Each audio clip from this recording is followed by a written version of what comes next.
Let me tell you of the days of high adventure.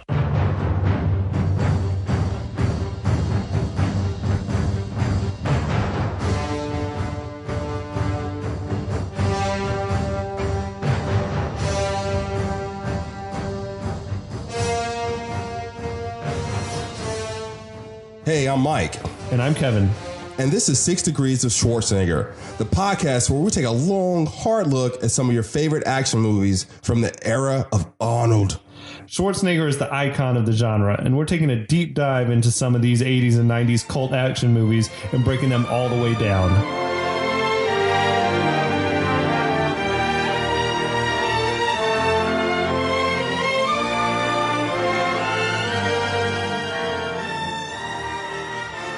So, hey, it's Mike, and I'm back with Kevin, and we're doing another episode of Conan the Barbarian for 6 Degrees of Schwarzenegger. This episode is going to cover from they had robbed the temple and they're still sort of partying with all their riches. They're partying down, yeah. And it's going to take us up to the Tree of Woe. Okay, cool. So, Conan and Valeria... They've been going at it all night.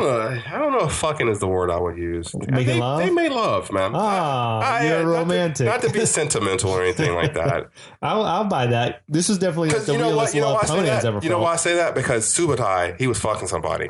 Okay. Yeah. He might have fucking more than one somebody's. Conan and and Valeria making love. I will say they appear to be blowing all their money. Oh yeah, in real true shithead style. They're just throwing money at women and paying clothes and just all kinds of gear. Buying ridiculous food jewelry and wine, mostly wine and spirits and stuff like that. Yeah, there's whatever this party is they got going on. There seem to be a couple of dudes wrestling with each other often in one corner, and then a couple of other dudes that are castrating a pig. It's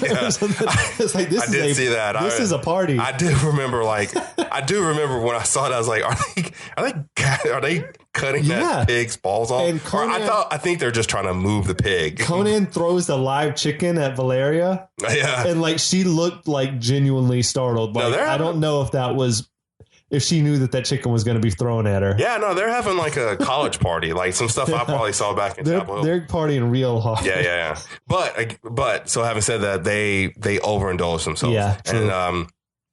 And Conan, he's just out of it, right? He's just walked out. And I guess they're eating gruel, which must be really popular in this town. And with the money they have, they should be doing better than that. Maybe that was really expensive gruel. I don't know. But this is a really cool scene where, and I think it's been mimicked 1,000 times, where Conan is stirring his pot of porridge or gruel or whatever, and Valeria is kind of hanging off the side, and he passes out, face plants into. So the thing about this movie is, there's a lot of subtle comedy in this movie. It's real subtle, but it's hilarious in this really sword and sorcerer adventure type movie. Mm-hmm. So when he falls into that pot of porridge, I guess a funny scene. It gets a laugh. Yeah, it's funny, and they play it they play it like that. It's it's not like he got shot and killed and then died in this porridge. He did that because he passed out drunk, right? Yes. And what's crazy is, so all these sort of guard type, King's Guard type dudes come in all in uniforms or whatever. But Conan was legit about to die, right? He was going to drown in that gruel if the guys didn't come along and sort of wake everybody up. Well, Valeria actually knocks him out of. She pulls him out of the stuff, right? Because he was going to drown in there. Yeah. Oh yeah. That would have been the end of the movie. Yeah. So Valeria, she's wasted too, right? She's totally wasted. Yeah, they're all messed up. I think Subutai is blackout drunk. I have no idea where he's at. Yeah. Apparently he got eaten by a lion or something. But yeah, they're all wasted, and Valeria, she pulls out her sword, and the guards, the guards are like, "Oh, okay, you want to get down? Let's get down, right?" And they get real, and long story short, they basically collect Conan and Valeria. They take them to see the King. Is it Osiris or Osric? Osric. They take him to see King Osric. So King Osric is basically, he's like, well, where's your companion, right? And they lie. They're like, well, they say he ran off or something. Yeah, or they say he got eaten by a lion. Oh yeah, they said that. Yeah. And then they bring him out. And they bring him out, right? Immediately bring him out. And Conan, and you can tell that he had been partying. Subutai had been partying too, because he's just like, whoa, what's going on here? And like Conan has to kind of grab him and pull him over to them, and straighten him up and everything.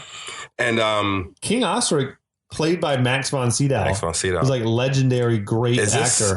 I don't if at that point had he been an Academy nominated? I'm sure he was. He must have been for The Exorcist. Yeah.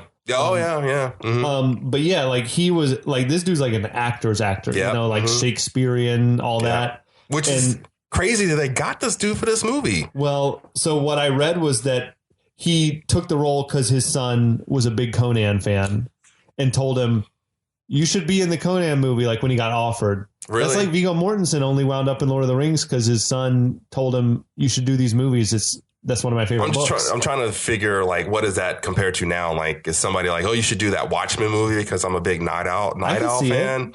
Yeah, like somebody's son. I mean, I guess so. Like, if you're like, why would I do this movie? It's kind of weird. It's like, well, I guess my point is, like, I didn't even know Conan, the books were that huge. Like, I guess I think they had a big resurgence like in the 50s and whatever. So maybe that's when this Max's son was a kid. I don't know, but whatever it was, that's the way the rumor goes, is that the son told him you should do it.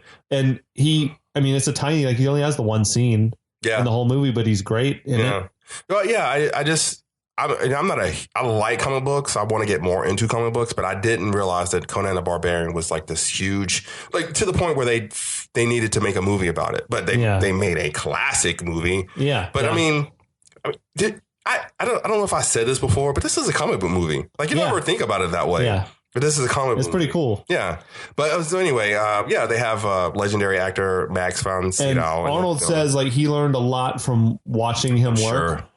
And having conversations with him, like they became friends. Like Arnold seems to become friends with everyone who he ever does movies with. But yeah, I feel like a lot of Cuban cigars are smoked on the Arnold scene, on Arnold sets. And he, what happens? Like he's telling him a story about how the snake cult got his daughter. Right? Well, before that, he's basically, he looks like he's chastising him. Like, he's like, what arrogance, what like daring, what this, what that. And then he's like, I'm like amazed by that you did. I forget how he says it, but he's like amazed that they did all that stuff that he did. Yeah. He basically tells them like, oh yeah, that head priest from the Snake Tower is really pissed off. But he's got no love for the snake cult. And that's when he sort of starts telling them like, these guys are out of control and they brainwashed my daughter and took her away. He like brings out this dagger, which is like a badass dagger. It's got like the two snakes facing each other on the handle, and it's like double bladed. Yep. And Arnold says like that he still has that dagger. I would. It's a pretty cool prop. Yeah. I don't know how much a dagger like that would have cost, but somebody had to really make that thing. Like, like, how much do you think that would cost in real life? Like thousands, maybe. Yeah, exactly. So to put $1,000 into this movie for just a thing that's going to be on set for what was on screen for 2 seconds? Yeah, if that long. It never comes back. Like you never. It's not a part. That should have been a thing that's the one he used. Like ultimately in the end to kill the bad guy. It's never ever talked about again. You're right. I don't think we ever see it again. Maybe in a deleted scene or something like that. But the king offers them a fortune, right? Like to go and rescue his daughter. Well, there's a reason he does that too. What's that? Well, the reason he does that is because he misses his daughter, and he's like, all the money in the world can't ever get my daughter back. That's really philosophical, right? Yeah, it can't replace my daughter. It's like I wrote the whole quote down because I thought it was kind of deep. Yeah, well, it was really like probably one of the deepest moments in the film. So he says, there comes a time when the jewels cease to sparkle, the gold loses its luster, and the throne room becomes a prison. And all that is left is a father's love for his child. Yeah, that was again. You can see that, right? That's why this movie's so perfect, because it has the moments where Conan falls into the porridge, which is funny. But then it has like these really deep moments where this father talks about what he's basically saying is love can't replace money. You know, like money can't. Yeah. Or money can't replace love. So it's like a really, like you said, philosophical film, you know? Right. He's got all the riches and all the whatever, but all he really wants is to have his daughter back. Yeah. And that's his daughter. Like being a father myself, I totally get it. Like there's nothing in this world. There's no monetary thing in this world that could ever replace my kid. Right. So I get it. You're a good dad. I try to be. But so Valeria and Subutai, they don't want to take this mission, right? Like they're like, nah, this is suicide. I mean, and Valeria tries to tempt Conan to like run away with her. Well, this is the first time she's ever felt love. Yeah, she's like, I never wanted to do this before. Like, we should give up this life. She's probably been like an orphan all her life. Her parents were probably... I bet you she has a very similar backstory to Conan, honestly. Yeah. Like, I wouldn't be surprised if Thulsa Doom came to her village when she was a kid and killed her. Can you imagine, like, I mean, looking at her, can you imagine all the things that she went through growing up? True. To survive to the point that she's at.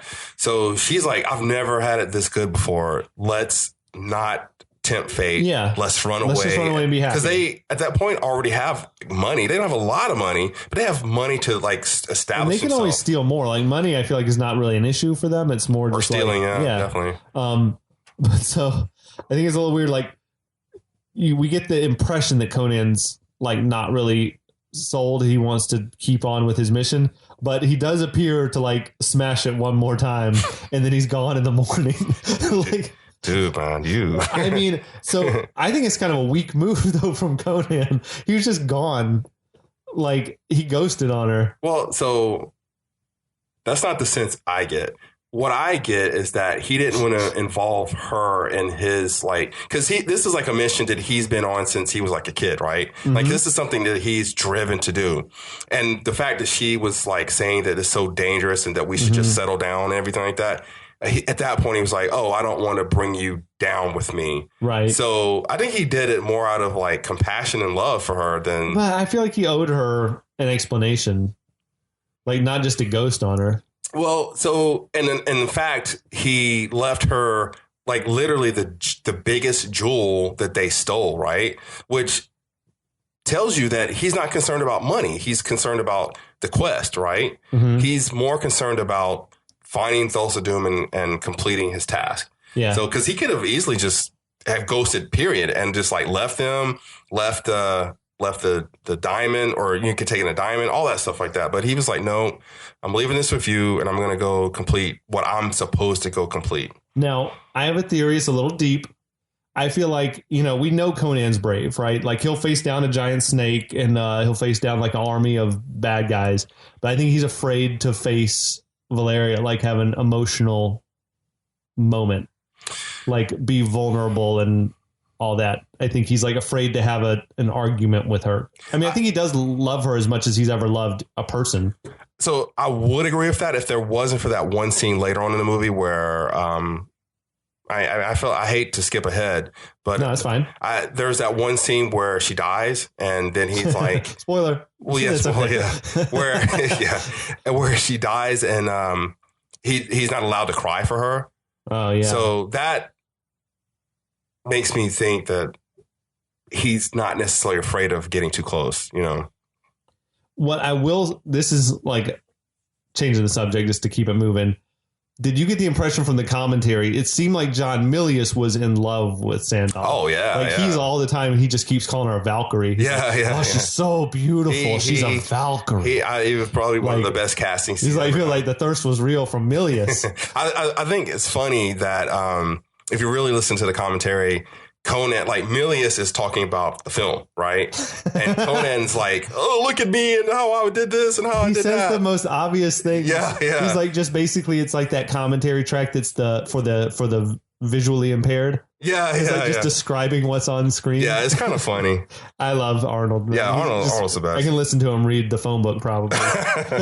But so Conan's back out journeying on his own again now, and he's looking for Thulsa Doom's mountain of power. I think that's what the king Osric had told them. And Conan didn't just... He also left behind Subutai too. Yeah, right? His road dog. He didn't even take his boy with him. So he's like on a mission. Yeah. Like and I think he recognizes it's probably a suicide mission. Maybe that's why he doesn't want to bring those guys along. Absolutely why he didn't want to bring those along. And I don't even think he was like... I think going to get the princess was like, I don't want to say it's a bonus. It was more like a reason, you know, he didn't even really need that reason. Like that was like, okay, I want to kill Thulsa Doom, but now I can kill Thulsa Doom, bring back the princess, and I can have my riches. Like he was still going to go, if they had never run into King Osric, he still would have gone after Thulsa Doom. Now, I think there's probably no better time to mention this than now.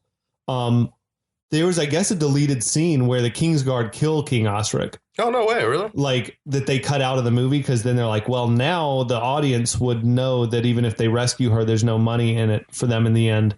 But yeah, apparently, like, right after they left, like, the guards, the ones who brought them all to the king, like, have been bought off by the bad guys, and they kill Max von Sydow, kill the king. Almost guaranteeing that Conan wouldn't have gotten his money if he completed his task. So I can see why they cut it out. But it's just would have made no sense. Yeah, but that's for whatever knowledge you want to have of the movie. Like that's I didn't know that. Right? Is it in the DVD? I think it is on the DVD, and they definitely mention it on the commentary. I'll have to look somewhere. At that because that's really interesting. It would have made sense that this snake cult has infiltrated like all branches of. Like, I mean, if they got his daughter, like they could easily get to some of his guards. Yeah, absolutely. So as he's going, like. Seasons are changing, like he's going in the summer, it seems like, and then it's snowing. Like, do you get the impression that months more are passing? Again, it's not years, months. Yeah, like it took him some time to. I mean, he had a little bit of money at this point. This movie's epic. Like, there's a lot of time passes from the beginning. It definitely slows down a little bit once Conan's older. But I mean, it starts off when he's a kid. You know, they didn't have like the teen. Well, they don't really have the teenage years. They kind of hint a little bit on the wheel. Yeah, they kind of hint towards it, but they don't really have the teenage years.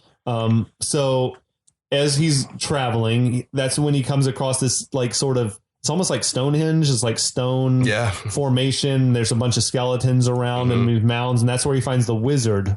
So this part I was always a little confused by because I felt like the wizard and this Stonehenge area, they're like in the same spot, right? I feel like it. Yeah, but it always seemed to me like the wizard was maybe like a little bit farther away. Not much farther, but like he was like the wizard is like right beside the ocean, right? Yeah. And I felt like the Stonehenge was a little more inland. I don't know why I always felt like that. I feel like he sort of says like, it's my job to watch over these burial. Oh, is that what it is? These sacred burial grounds. It's like an ancient place where I guess a bunch of kings of old are buried there, and he's like a wizard from the old school or whatever, and his job to protect their body. He's the wizard of the mound, so it makes all the sense in the world. But I don't know why. I feel like there was just never that one scene where you see like Mako's like hut where he lives, like in the background of like the stone. That's the only reason I feel like that. I mean, it's. Does his character even have a name? I don't think so. I think he's called the Wizard of the Mound. Yeah. So that's like a title, but not really like a name. Not a name. Well, as you said, he's played by Mako. Yeah, and it's interesting because this is the narrator of the film. Yeah. So the entire we're just now meeting him. Yeah, the entire and we're like halfway. Yeah, it's probably halfway. We're about halfway through, right? The entire film, this movie's been narrated, and we're just now meeting him, right? Yeah. Which I thought was an interesting choice. Like usually, you know who the narrator is. He's like from like line one, like this guy is the lead of this movie, especially like in a Morgan Freeman movie where like like off top. Voice. Yeah, like, okay, this is Morgan Freeman and this is him.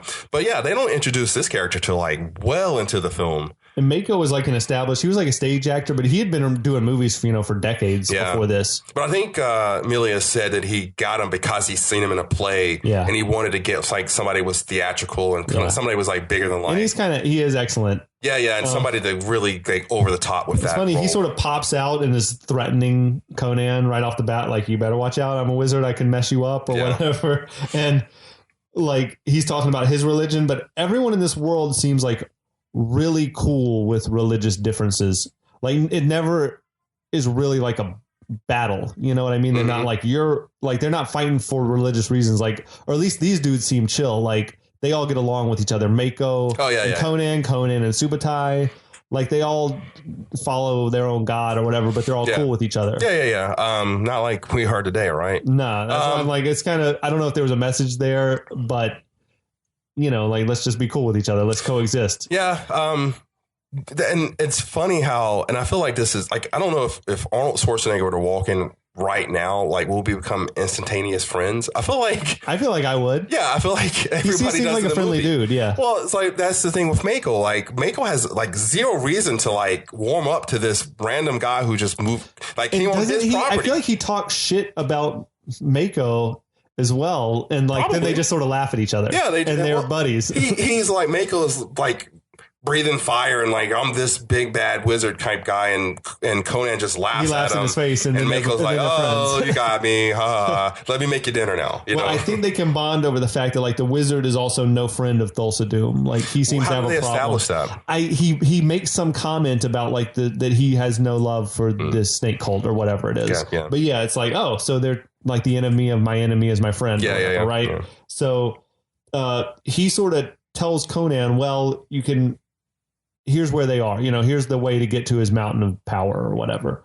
And then that's when Conan sort of goes undercover, like as a pilgrim. Mm-hmm. He trades in his camel for a horse and trades his armor in for like, more farmer wear or whatever. Yeah. And he's riding that camel, and like watching a man that big ride a camel was a trip. Like you could tell Arnold was hanging on for dear life. Doesn't Arnold say that he like headbutted the set or something like that? Yeah, like the camel would walk him into walls. Yeah. I think he said he headbutted the set at some point. But he gets there to wherever, like he finds all the other pilgrims who are on their way to the Mountain of Power, and they're like a bunch of just straight up cult members. It almost seems like Woodstock or something. Like they're all like on a pilgrimage. It does. I'm sure you've seen those. Like they look like a bunch of hippie flower child type. Yeah, people. they also. But some of them have really distinctive like headgear that sticks out more so than the other ones. So yeah, he basically sees like these cult members, like these priests, kind of heading towards a thing, right? Like a destination. So he follows them. Yeah, and they wind up in some big sort of encampment. And you can see like a temple in the background. Yeah. And then he wakes up one morning and like there's all these priests and priestesses there in like these matching robes, like white robes and black robes. So how does he get... but he's just wearing like a flower. He's not wearing like that outfit at that point. He's wearing like he's got his a regular bouquet of flowers. He's got like a bouquet of flowers there. And I guess he's just like, I'm going to infiltrate this the group and find Thulsa Doom, I guess, and handle my business. So he runs into this one priest who's definitely got a shine towards. Oh yeah, he's like mad flirting with him. He is. Like I forget exactly what he says, but he like opens up his shirt. He's like saying, "Oh, a body this beautiful shouldn't be covered by these robes," or something like that. So it's interesting. Like I was saying earlier, how Conan is not like a worldly guy, but he's, I guess, smart enough to play the situation. He realizes, he can turn this to his advantage. Exactly. So he kind of like leads him on a little bit. Yeah, I don't even know if he really coaxed him. He's like, he could have said anything, right? And he's like, is there a private place where we can go talk? And he's like, well, sure, my child. Let's go right over here, whatever it was. Tell about the commentary. So this is a weird, I don't know why Milius said this, but so I guess we have to tell you what happens. Like basically the priest is hitting on Conan and Conan knocks him out to steal his wardrobe. But the priest is like really, really kind of lecherously coming on to he's Conan. like legitimately stroking his muscles. Yeah. So Milius said this was like a homophobic scene in the movie, which is like, I don't understand. Bro, you're the director. Yeah, it's weird like that he would admit to that this scene, he put the scene in there. But he also says something like he's trying to say that this is like an anti-Thulsa Doom cult moment, which backs up his homophobic line. And I can't see, I mean, to their credit, they don't pass judgment on this guy. Like, it's not like they're saying anything necessarily bad about the guy. It's just weird, as you say, for him to mention, like, for him to refer to it as being homophobic. Yeah, it was because if it's homophobic, it's because that's the way that you made it. Because you put it in there that way. It's like, it's an odd observation for him to make. But maybe it's that it's been 20 years and now I can see, like, I would have done it differently now. But he didn't say that. I don't even see where there is even that big of a issue with that scene. Like, he just took advantage of the situation. Yeah, if that had been like a girl and he had done it, it would have been no different. So like, if we're all equal and everything like that, why should it matter? I don't see it because they didn't say like this guy's a monster. Yeah, or yeah, anything. it wasn't was making him seem like he that. just took advantage of the situation, and it was kind of, in a way, it was humorous. Again, you're right. There's a little humor to it, but yeah, but here's the thing. Getting back to Conan being like an uneducated person, like so now he's swapped out. Yeah, he swaps into the robes. That's he's another wearing that priest's robes, and he's walking. Now he's kind of like infiltrated the group, right? And he's walking through the crowds, and he's like. He's flashing his medallion.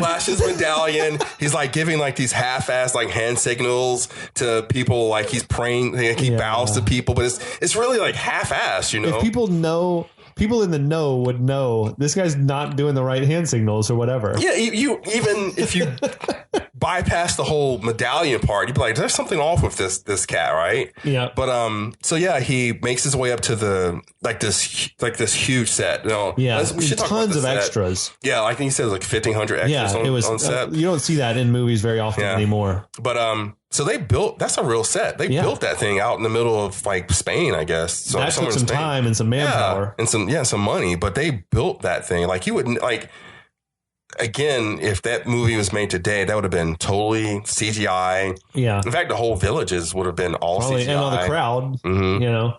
Yeah, it would have been not 1,500. It would have been like 1 million, and it would have been like 1,500 would have been like real people, and the rest would have been CGI. So he's coming up on that big crowd, and we got Thorgrim there. That's Sven Ole Thorsson's character, and the High Priest Rexor, who we saw earlier at the Snake Tower. He's there. Ben Davidson, and Conan is like working his way up towards the front of the crowd. He's like showing his snake medallion to everyone, and he sort of gives it to one of the guards. This is the same snake medallion that he stole. I know. Like you would think. I mean, it may be one of a kind. If nothing else, they probably recognize he shouldn't have this. Like this is not something that just everybody has. This priest shouldn't have this snake medallion. Yeah. So the guard takes it from him and takes it straight to Rexor and Thorgrim, I feel like. And at no point look, this guy's got this medallion. And at no point is Conan smart enough to figure out, oh, wait a minute, I should be more stealthy, or like, is his like lust or his he's blinded, right, by his desire, like his thirst to kill Thulsa Doom. It blinds him. I think so. Like I should have been stealthier about this whole situation. Yeah. Like you're right. He's like nobody steals something and then they start flashing it to the people that they stole in order to get into the club. It's much the same way they robbed the tower and then went to party next door. Yeah, exactly. It's just like they're not the wisest thieves. I was looking at a Tupac documentary, and I think one of the reasons Tupac was shot was because like somebody snatched a chain off of somebody, but then they wore that chain to a party, and then Tupac saw that, and then they started beating that guy up, and then the guy that got beat up came back at Tupac. It's like it's like that. It's like, why would you steal this medallion from these people and then start flashing it to the same people? Yeah, it's like taunting them. Yeah, it makes zero sense. Then we got like this extra hot woman comes out with like two snakes, a snake on each arm, and who we assume is probably the princess, like because she's getting extra focused attention from the camera and all that, whatever.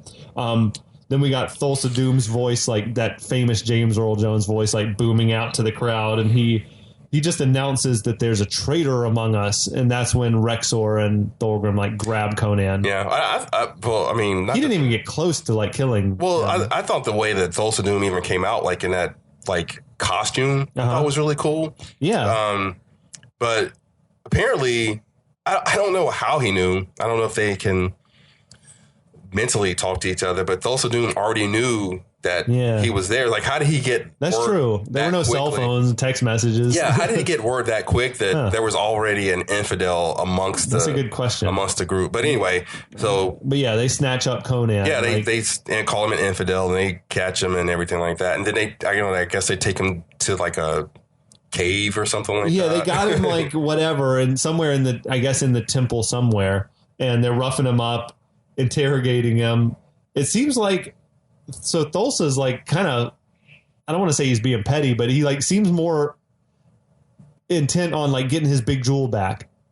He's like, I want the big jewel back, and also you broke in my house and you stole my shit and you killed my snake. But I think he was more like I don't know if he wanted it back necessarily, or he's just pissed that he stole it. Yeah. Like, I could see it though. Like, you stole from me. Like, yeah, he's no one like, steals from and me. he was like, and I think what he said, it was like, you stole this from me, and then you probably just gave it to some harlot or something like that. It's like, what a waste. Like, you don't even realize how much this cost. But it was cool that they made like a point of that stone because it comes back later on in the movie. But yeah, and then he talks about, like you said, how what is it? Thorgrim was beside himself because they killed his pet snake. I thought it was so funny that he went into depth on like the Thorgrim's backstory and the snake. Yeah, he's like, he raised that snake from when it was a baby, and it's like, okay, who gives a fuck? Yeah, I think he was really trying to sell it, like how mad they were. He seemed to have love for that snake. Yeah, because I think they show a scene of Thorgrim like stroking another snake, right? He's got a big snake wrap around his neck. So do you think that was like a magical snake, or do you think like that was just like a regular python that they at some point started feeding? That humans? had to be some sort of other species. Yeah. Like the anaconda. I don't know if it's magic or if it's just like back in that day there was like a certain type of snake that they could grow them that big. Yeah, I imagine. I mean, not that they ever showed it. But they would have been feeding this thing, like you say, like horses. Yeah. Stuff. Not that they ever showed one, but I imagine there were dragons that lived in this society. There's all sorts of magical beasts or whatever. Yeah. At this point, Conan blurts out that he's out for revenge. He's like, "You killed my family. I'm going to kill you," which seems like a bad idea. Well, he's when like, they've got you captured. He's like, "You killed my mother. You killed my father. You killed my family." And the way he says that line is where I'm like, he can act. He can act a little bit. Yeah, like that's where I'm like convinced that like, and it was not only the way he delivered that line, but it was also in the way he didn't say anything, the way he got kind of pushed around by Thorgrim and Rexor, and he was just like really kind of out of it. It looks like he had really gotten beaten up, you know, like in real, like offset. I could see Schwarzenegger was like, okay, punch me like 3 times. He was really beat up, and he was letting him throw him around off the rocks. I mean, he's just like you had this huge guy who was just like putty in their hands, like was just getting tossed around like a rag doll. I think that's why they needed to cast guys that were bigger than Arnold so that you could believe that they can toss him around a little bit. But yeah, word to the wise, if you're ever captured by your enemy who you're trying to kill, like, don't tell them. Just say you got the wrong guy. Don't tell them that I'm out for revenge. I'm going to kill you. Because then why they don't just kill him right then and there, I don't know. Well, he is blinded. But definitely he's blinded by his hatred. I mean, he killed his mother. He killed his mother right in front of him. So, and then it's also at this point he like lets in a little bit on his mentality, because he says like, oh, back in that day I was young and wild or whatever. He's like, I was only obsessed with gathering steel and treasure. Kind of like how Conan is now. Well, he says like, now I realize that having having followers and stuff like that is more valuable and powerful than steel. Yeah. Don't you think it's funny that Conan's the only one that really ages? Like Thorgrim, Rexor, and Thulsa, none of them age. They all look the same. I don't know if that's just how they were just like, we don't feel like casting younger people for this. Doing old age makeup on them. But you're right. Like, it's probably been, at least 20 years since the beginning? And, since he was like that little kid to where he is now. It's like probably an 8-year-old to a 28-year-old. Absolutely. So I don't know if I don't think it's anything they ever touch on, but there's got to be some magical powers. I could see James Earl Jones, because he seems to be a different race of man. He could maybe age slower, but the other guys just seem like dudes. Well, I mean, if they're all part of this cult, it's like, they're, I don't want to say vampires. They have spells on them and stuff too. Whatever. It's like, that's the least. That should probably be the least of our worries about what's believable in the movie. And this is a great moment that happens here with the slave girl or whatever it is. Definitely one of the scenes that sticks out of my head where Thulsa Doom is telling Conan, like, he's the riddle of steel. And he's basically saying, you think steel is strong, but steel is not strong. Flesh is strong. Like having influence over people. Yeah. And let me prove this to you. He's like, look around, look up there, up in the rafters. He's like, look at that beautiful woman up there. And he's like, come here, my child. And she literally jumps off of this, 3-story rafter and falls to her death. That would always freaked me out when I was like young watching it. But so Thulsa Doom is basically making the point of that is real power. It's like, it's not the steel that is strong. It's the hand that wields the steel that's the real power. And you can't really argue with that. You can't. And so you got to think about, like, back in the day when this movie came out, I don't remember exactly when the Georgetown, Jamestown? the Jamestown thing happened, but the fact that guy could talk 900 people into committing suicide really rings home to this movie. It's like this cult had the power. It wasn't that long before, and I think they said that inspired a little bit of like the mentality of the behavior of this cult. Yeah. So like he's making a point. Like it's not the bombs or the guns or the swords. It's not any of that. It's like how I have the mental strength over somebody else. That's the real power. Mm-hmm. So yeah, that was another powerful scene. Yeah. And so I guess rather than like kind of doing what the smart thing would be to do, which is just kill him right there, he wants to make an example. Oh, he totally right. Bad He's guy like, monologued. We're going to take him to the Tree of Woe and crucify him. He totally bad guy monologued him. Yeah, he like told him, I'm going to tell you everything. Now I'm going to not kill you while I have you. I'm going to let you die while no one's watching or whatever, right? I'm not going to have a guard posted just in case you get away or any of that stuff like that. All right. And that is the end of this section of the movie. So we'll pick up at the Tree of Woe when we return. Thanks for listening. Cool.